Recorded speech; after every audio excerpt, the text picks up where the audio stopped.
ये श्लोक बहुत महत्वपूर्ण है श्रीमद् भागवतम का। इसमें विष्णुदूत यमदूतों को बोल रहे हैं, क्योंकि यमदूतों ने कभी अजामिल को, जो महान पापी था, माला लेके जप करते हुए नहीं बोला देखा। तो विषय है आज का क्या, एक नाम से ही सारे पाप कट जाते हैं, और इसको हमको शास्त्रीय श्रद्धा से स्वीकार करना पड़ेगा। विष्णुदूत कह रहे हैं, एतेनैवा हि अघोनो अस्य कृतं स्याद् अघनिष्कृतं यदा नारायणायेति जगाद चतुरक्षरम। श्रीमद् भागवतम छठा स्कंद दूसरा अध्याय 8वां श्लोक।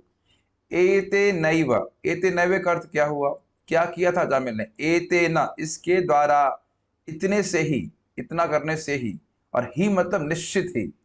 एते न मतलब यह कहना कि नारायण, नारायण आओ, नारायण आओ, इस प्रकार से।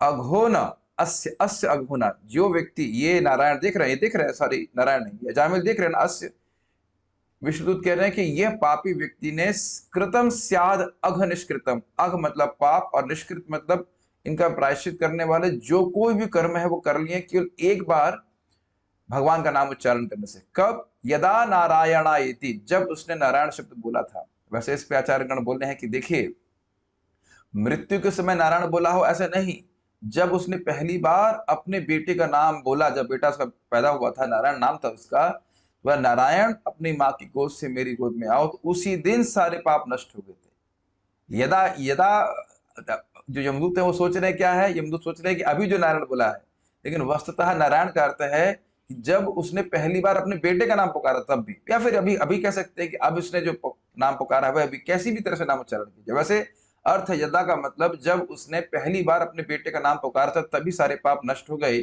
और प्रभुपाद जी भी ऐसे समझाते हैं, और उसके बाद वह बारंबार अपने बेटे का नाम उच्चारण कर रहा था और वह सब उसको निष्पाप अवस्था में रख रहे थे।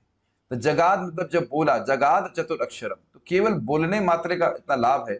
और उसमें श्रीला विश्वनाथ चक्रवर्ती ठाकुर जी बताते हैं कि पहले नाम से सारे पाप कट गए और बाकी जितने नाम उच्चारण कर रहा था उससे उसकी भक्ति बढ़ रही थी। तो हमें समझना होगा कि हम पाप नाश करने के लिए भगवान का नाम उच्चारण नहीं कर रहे हैं, क्योंकि वह भगवान के नाम के प्रति अपराध है। अपितु हम लोग नाम उच्चारण कर रहे हैं भगवान के भक्ति को प्राप्त करने के लिए, और जितनी जितनी भक्ति प्राप्त होती चली जाएगी उतना भगवान के नाम में हमको रुचि प्राप्त होती चली जाएगी। ठीक है, तो उच्चारण का बड़ा महत्व है। मैं फिर से रिपीट कर रहा हूं कि जब आप हरे कृष्ण मंत्र बोलें तो केवल नंबर बढ़ाने के चक्कर में घस घस करके नहीं बोलिएगा। वह दायित्व हमारा स्वयं का है कि हम एक एक शब्द को अच्छे से स्पष्ट उच्चारण करके बोलें, तो स्वयं चित्त के शुद्धिकरण को अनुभव कर पाएंगे। विशेष चार नाम। हरे कृष्णा।